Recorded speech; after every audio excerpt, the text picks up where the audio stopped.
وفي خبر عاجل، لماذا تعتبر الجزائر التهديد الأكثر إقلاقا لسلاح الجو الإسرائيلي؟ تتساءل الدوائر العسكرية الدولية عن سر القوة التي تجعل قوات الدفاع الجوي الجزائري يتصدر قائمة التهديدات لسلاح الجو الإسرائيلي. الإجابة تكمن في السيادة التقنية والطبقات الدفاعية المتعددة التي تمنع أي اختراق أو اقتراب من الأجواء الوطنية، بفضل منظومات الرصد والتشويش الإلكتروني المتطورة والقدرة على إسقاط أهداف الجيل الخامس بمنظومات دفاع جوي متطورة من روسيا S-400 و S-500 ومنظومات دفاع جوي صينية متطورة. أصبحت الجزائر تمتلك مفاتيح غلق السماء AD-A2.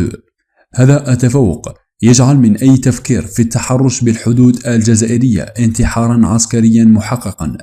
الجيش الجزائري لا يهدد أحدا، لكنه يمتلك الوسائل الكفيلة بجعل ثمن أي مغامرة طائشة يفوق قدرة العدو على الاحتمال.